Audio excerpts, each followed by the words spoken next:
Nimeridhishwa na hatua ambazo zinaendelea, isipokuwa hiyo tunatakiwa tukimbize mradi ili uweze kufidia muda ambao umechelewa. Niliambiwa mko katika majadiliano ya kuangalia mnafidia vipi ule muda. Yamalizeni mapema na yenyewe yasije yakatukwamisha zaidi tena. Ule muda wa mwanzo utakapokuwa umeisha, kamilisheni haraka hayo makadirio mnayoyapanga ya muda ili tuweze kuhakikisha mradi huu unakamilika. Nimeona jinsi ambavyo imepangwa, na kama ambavyo Mheshimiwa Mkuu wa Mkoa ulisema tukiwa kule kwenye shughuli ya asubuhi, jiji la Arusha ni jiji ambalo liko busy, jiji la kitalii, jiji la kibiashara.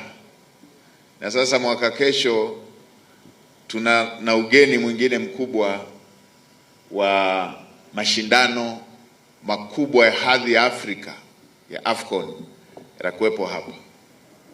Sasa twendeni tuharakishe mambo haya yanayohusisha miundombinu. Nilielekeza barabara inayokwenda uwanja wa mpira ikamilike haraka, shortcut ile Kisongo kwenda uwanjani. Nilielezea barabara ya kule mbele bypass kwenda mpaka Mbuguni na kwenda mpaka Kia, na yenyewe ikamilike kama package ya AFCON. Lakini pia tunaongeza na kingine kwa hapa.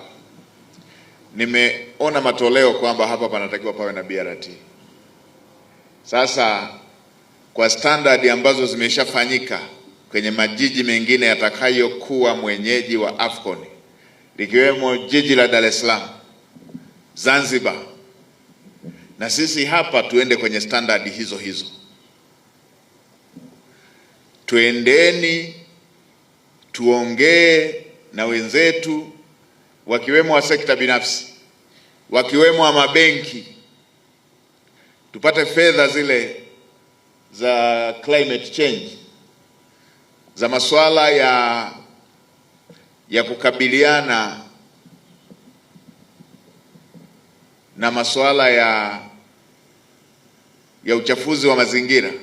Tutumie fedha zile ili na hapa Arusha tuwe na magari yanayotumia gesi, nishati safi, kama ambavyo Dar es Salaam nadhani wameshaanza baadhi ya magari na yako BRT, Zanzibar wameshaanza, na sisi hapa BRT.